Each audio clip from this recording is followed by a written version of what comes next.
இவர் நல்ல ஆக்டரா இல்லை இவர் நல்ல காமெடியனா? நீங்கள் சொல்லுங்கள். இந்த வீடியோ ஃபுல்லாக பார்த்துட்டு இவர் எதுவாக இருந்தால் கரெக்டாக இருக்கும், செட் ஆகும், ஃபர்ஸ்ட் ஆஃப் ஆல் உங்களுக்கு பிடிக்கும் அப்படின்னு நீங்கள் இந்த வீடியோ ஃபுல்லாக பார்த்துட்டு சொல்லுங்கள். ஏன்னா எடுத்தோடனே எப்படி கேட்குறேன்ட்டு ஷாக் ஆகாதீங்க.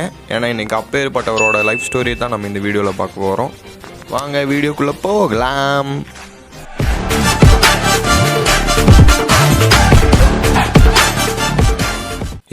ஆகஸ்ட் 1997 மதுரையில் உள்ள ராஜ்கூர் எனும் கிராமத்தில் பிறக்கிறாரு. அப்பா பேர் முத்துசாமி, அம்மா பேர் சேங்கை அரிசி. இவர் குடும்பத்தில் பார்த்தீங்கன்னா மொத்தம் 6 பேர். 6 மகன்களில் ஒருத்தர் தான் இவர். இவர் தந்தை முத்துசாமி பார்த்தீங்கன்னா நல்லா காமெடி பண்ணுவாராமா. ஆக்டர் சூரிக்கிட்ட ஒரு தடவை உங்களோட ரோல் மாடல் யார் அப்படின்னு கேட்கும்போது அவரே சொல்லியிருக்கிறாரு, என்னோட அப்பா தான் என்னோட ரோல் மாடலு. ஏன்னா அவர் சூப்பராக காமெடி பண்ணுவார். அவர் பண்ணுற காமெடியில் 10% கூட நான் இந்த சினிமா ஃபீல்டில் பண்ணதில்லை அப்படின்னு சொல்லியிருக்கிறாரு.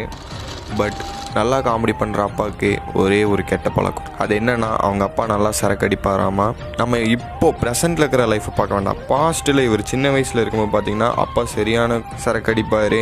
ரொம்ப மிடில் கிளாஸ் ஃபேமிலி தான். இவங்கெல்லாம் பார்த்திங்கன்னா ஒரு நாளைக்கே 2 வேளை 3 வேளை தான் சாப்பிடுவாங்க. இவரோட வீட்டு வறுமையெல்லாம் ஒரு பக்கம் இருந்தாலும் இவருக்கு எப்படியாவது நம்ம ஒரு நல்ல நடிகனா ஒரு நல்ல காமெடியனா வரணும் அப்படின்னு செம்ம ஆசை, சரியான வெறி. அதனால என்ன பண்ணுறாரு, 1996 யாருக்கிட்டேயும் சொல்லாமல் மதுரையிலேருந்து சென்னைக்கு ட்ரெயின் ஏறி போகிறாரு. ஏதோ ஒரு மோட்டிவேஷனில் சென்னைக்கு வந்துட்டோம். பட் என்ன பண்ணுறதுன்னு தெரியாமல் சென்னையில் சுற்றிக்கிட்டு இருந்தார். சாப்பிட கூட இல்லை, தண்ணியை குடிச்சு தான் தன்னோட பசியை ஆற்றிக்கிட்டாரு. போயிட்டு ஒவ்வொரு இடத்துலையும் வேலை கேட்குறாரு. பட் அன்ஃபார்ச்சுனேட்லி யாருமே இவருக்கு வேலையே கொடுக்க மாட்டேங்கிறாங்க. இல்லை தம்பி வேலைலாம் இங்கே கிடையாது அப்படின்னு சொல்லிடுறாங்க. இவர் செம்ம டயர்டில் என்ன பண்ணுறதுனே தெரியாமல் ரோட்டோரமாக ஒரு லாரி நின்றுட்டு இருந்தது. சரி அங்கே போய் படுத்து தூங்கலாம், அதோட நிழலில் படுத்து தூங்கலாம் அப்படின்னு இவர் படுத்து தூங்கிட்டு இருக்காரு. அப்போ அந்த லாரி டிரைவர் பார்த்துட்டு, யாருப்பா தம்பி நீங்கள் என்ன பண்ணுற அப்படின்னு கேட்கும்போது சூரியனா சொல்கிறாரு, ஆனால் இல்லைண்ணே இந்த மாதிரி நான் நடிகன் ஆகணும்னு ஆசைண்ணே, ஆனால் இப்போ என்ன பண்ணுறதுனே தெரியல, திடீர்னு ஏதோ ஒரு மோட்டிவேஷனில் இங்கே வந்துட்டேனே, என்ன பண்ணுறதுனே தெரில அப்படின்னு சொல்கிறாரு. அப்போ அந்த லாரி டிரைவர் சொல்கிறாரு, தம்பி நீ வேணா என் கூட அசிஸ்டண்ட்டாக சேர்ந்துக்கிறியா, உனக்கு வாரம் இவ்வளோ சம்பளம் இல்லை மாதம் இவ்வளோ சம்பளம் அப்படின்னு சொல்கிறாங்க. சரிண்ணா அப்படின்ட்டு இவர் முதல்ல வேலை பார்த்தது ஒரு லாரி டிரைவரோட அசிஸ்டண்ட்டாக தான். பட் அங்கே எப்படி இருக்க முடியும், இவரோட சினிமா ஆசை இவரை நிம்மதியாகவே தூங்க விடலை. எப்படியாவது நம்ம டிவியில் வரணும் சினிமாக்குள்ளே போகணும் அப்படின்னு இவர் மைண்டு சொல்லிக்கிட்டே இருந்தது. சுருக்கமாக சொல்லப்போனால் சூரியோட பசி, எப்படியாவது நான் நடிகர் ஆயே தீரணும் அப்படின்னு ஒரு வெறி இருந்தது. அப்போது ஒருத்தர் இவர்கிட்ட சொல்கிறாரு, தம்பி சாலி கிராமத்தில் ஒரு கல்லூரியின் கதையின் ஷூட்டிங்காக நடிகைகளை தேர்வு செய்கிறாங்கப்பா, நீ அங்கே போய் ட்ரை பண்ணிப்பாரு அப்படிங்கிறாரு. இவரும் உடனே குடுகுடுன்னு ஓடி போய் அங்கே போகிறாரு. பட் அங்கே எல்லாருமே நடித்து முடிச்சுட்டாங்க. இவர் நடிக்கலான்னு போகும்போதே மயக்கம் போட்டு விழுந்துடுறாரு. அந்த இடத்துல எல்லாருமே என்னாச்சு இவருக்கு அப்படின்னு பார்க்குறாங்க. ஆனால் அப்போ தான் அவர் சொல்கிறாரு, ஐயா சாரிங்க ஐயா, நான் சாப்பிட்டே 2-3 நாள் ஆச்சு, அதான் என்னால் கான்சன்ட்ரேட் பண்ண முடியல, ப்ளீஸ் மறுபடியும் எனக்கு ஒரே ஒரு வாய்ப்பு மட்டும் கொடுங்க ஐயா அப்படின்னு கெஞ்சுறாரு. அவங்க இவர் மேலே அனுதாபப்பட்டுட்டு முதல்ல இவருக்கு சாப்பிட்றதுக்கு எதாவது வாங்கி கொடுங்கன்ட்டு அங்கேருந்து இட்லி நிறையனா வாங்கி கொடுக்குறாரு. தம்பி நம்ம நெக்ஸ்ட் டைம் பார்க்கலாம்ப்பா அப்படின்ட்டு இவரை ரிஜெக்ட் பண்ணிடுறாரு. அவரும் சரிங்க ஐயா அப்படின்னு சொல்கிறாரு. அப்போ ஆக்டர் சூரியோட அம்மா அவருக்கு கால் பண்ணி, ராஜா சாப்பிட்டியாப்பா அப்படின்னு கேட்குறாங்க. அதுக்கு சூரி சொல்கிறாரு, அம்மா நான் சாப்பிட்டே 3 நாள் ஆகுதும்மா அப்படின்னு சொல்கிறாரு. அது கேட்ட உடனே அவங்க அம்மா அங்கேயே கதறி அழுகிறாங்க. ஐயோ என் பையன் அங்கே போய் இப்படி கஷ்டப்படுறானே.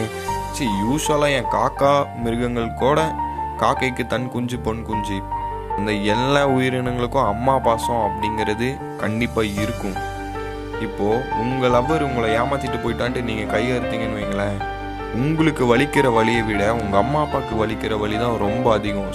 ஸோ அதே மாதிரி தான் இவங்க அம்மாவும் தான் பையன் படுற கஷ்டம் பார்த்து அழுன்னு அழுகிறாங்க. அங்கே புரண்டு அழுகிறாங்க. அம்மா நீங்கள் ஒன்றும் கவலைப்படாதீங்கம்மா, நான் கண்டிப்பாக சாதிச்சுட்டு ஒரு நாள் அங்கே வருவோம்மா அப்படின்னு சொல்லி ஃபோன் கட் பண்ணுறாரு. இவர் சினிமாவில் ட்ரை பண்ணுற மாதிரியே அங்கே இருக்கிற ஒரு சில பேர் கனவோடு அங்கே வந்திருப்பாங்கள்ல சென்னைக்கு, அந்த மாதிரி பீப்புளை சந்தித்து நல்ல நண்பர்களாக மாறுறாங்க அவங்க எல்லோரும். அப்போ ஒவ்வொருத்தரும் ஒவ்வொரு ஹெல்ப் பண்ணுறாங்க. மச்சான் அந்த இடத்துல அந்த மாதிரி ஷூட்டிங் போதுரா, நீங்கள் போய் இது பண்ணுங்கள் அது பண்ணுங்கள் அப்படின்ட்டு. அப்போது ஒரு தடவை என்ன ஆகுதுன்னு பார்த்தீங்கன்னா, இவருக்கு ரோட்டோரத்தில் கூத்தாடுற ஒரு இது கிடைக்குது, கூத்தாடுற ஒரு வாய்ப்பு கிடைக்குது. அங்கே தன்னோட நடிப்பு திறமையால் அந்த கூத்தாட்டத்தில் செம்மையாக பிச்சுட்டாரு, சரியான ஃபேமஸ் ஆகிட்டாரு. அப்போ அங்கே இருக்கிற மக்கள் எல்லாத்துக்கும் இந்த சினிமா ஷூட்டில் பெயிண்டிங் பண்ணுவாங்கள்ல, இந்த டெக்கரேஷன்லாம் பண்ணுவாங்கள்ல, அந்த மாதிரி ஒரு ஆள் சூரிய ரொம்ப பிடிச்சி போயிடுச்சு. தம்பி நீ சூப்பராக நடிக்கிறப்பா, என் கூட பெயிண்டர் வேலைக்கு வரியா அப்படின்னு கேட்குறாங்க. ஆனால் கண்டிப்பாக வரேண்ணே அப்படின்ட்டு இவரும் சினிமா ஷூட்டிங் நடக்கிற இடத்துலலாம் பெயிண்ட் அடிக்கிறாரு, அந்த டெக்கரேஷன்லாம் பார்த்துக்கிறாரு. அப்படியே கொஞ்சம் கொஞ்சமாக எப்படி அவங்க டைரக்ட் பண்ணுறாங்க, எப்படி நடிக்கிறாங்க, எப்படி படம் எடுக்கிறாங்க அப்படின்னு எல்லாமே பார்த்து கற்றுக்கிறாரு. அப்படியே கொஞ்சம் கொஞ்சமாக டேரக்டர்ஸ் கிட்ட ஃப்ரெண்ட்ஷிப் வச்சுக்கிறாரு நடிகர் சூரி. அதில் ஒரு டேரக்டர் தான் சசீந்திரன். அவருக்கு சூரிய ரொம்ப பிடிச்சி போயிடுது. இவங்க 2 பேர் சொல்லப்போனால் கிட்டத்தட்ட ரொம்ப பெஸ்ட் ஃப்ரெண்டாகவே மாறிட்டாங்க. சசீந்திரன் என்ன பண்ணுறாரு, வெண்ணிலா கபடி குழு அப்படின்னு ஒரு படம் எடுக்கிறாரு. அதில் சூரி நண்பா நீ இருந்தீங்கன்னா கண்டிப்பாக நல்லா இருக்கும்டா அப்படிங்கும்போது சூரிடே ரொம்ப தேங்க்ஸ்டா, ரொம்ப வருஷமாக கஷ்டப்பட்டுட்ருக்கேன்டா, நீ இந்த உதவியை நான் மறக்கவே மாட்டேன்டா அப்படின்ட்டு வெண்ணிலா கபடி குழுவில் சின்ன காமெடி பரோட்டா வச்சு ஒரு காமெடி பண்ணியிருப்பாரு. அது இன்னும் மட்டும் பேசப்பட்டுருக்கு. அந்த படத்துக்கு அப்புறம் தான் இவர் சூரி அப்படின்னு இல்லாமல் பரோட்டா சூரின்ட்டு மக்களால் அன்போடு அழைக்கப்பட்டார்.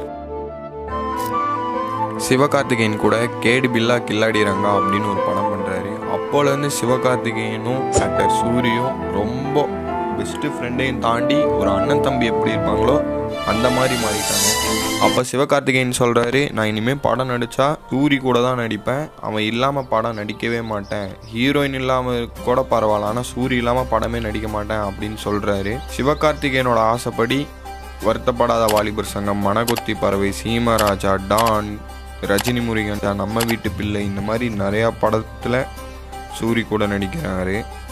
அப்படியே கொஞ்சம் கொஞ்சமாக அவரோட நடிப்பின் திறமையால் அவர் பண்ணுற காமெடி மக்களுக்கு ரொம்ப பிடிச்சி போகுது. அதனால் பெரிய பெரிய ஆக்டர்ஸ் கூடலாம் நடிக்கிறாரு. விஜய், அஜித், விஷால் அந்த மாதிரி பெரிய ஆக்டர்ஸ் கூடலாம் நடிக்கிறாரு. இயக்குனர் வெற்றிமாறன் இவர் காமெடி மட்டும் பண்ணால் எப்படி இருக்கே, இதே இவர் ஆக்ஷன் பண்ணால் எப்படி இருக்கும் அப்படின்ட்டு திங்க் பண்ணி விடுதலை 1 அப்படின்னு ஒரு படம் ரிலீஸ் பண்ணுறாரு. அந்த படம் சூப்பராக இருந்துச்சு, சூப்பர் டூப்பர் ஹிட்டுன்னே சொல்லலாம், செம படம். அதுக்கப்புறம் இவர் ஹீரோவாக தான் நிறையா படத்தில் நடிக்கிறாரு. இன்றைக்கி பார்த்தீங்கன்னா கருடன் படம் ரிலீஸு, அதுவும் இவர் நடித்ததுனால நான் அடித்து சொல்கிறேன், அந்த சைடு 2 ஆக்டர் இருப்பாங்களே, சசிகுமார் இன்னொருத்தர், அவருக்காக யாருமே படம் பார்க்க மாட்டாங்க, ஆக்டர் சூரிக்காக தான் அந்த படத்தையே பார்ப்பாங்க. ஏன்னா அவரோட ஆக்டிங் லெவல் அந்த மாதிரி இருக்குது அந்த படத்தில். ஸோ சூரி ஃபேன் யாராவது இருந்தீங்கன்னா ரெட் கலர் ஹார்ட்டை கமெண்ட்டில் போடுங்க. எத்தனை பேருன்னு நானும் பார்த்து தெரிஞ்சுக்கிறேன். கண்டிப்பாக நானும் அந்த கமெண்ட் போடுவேன்.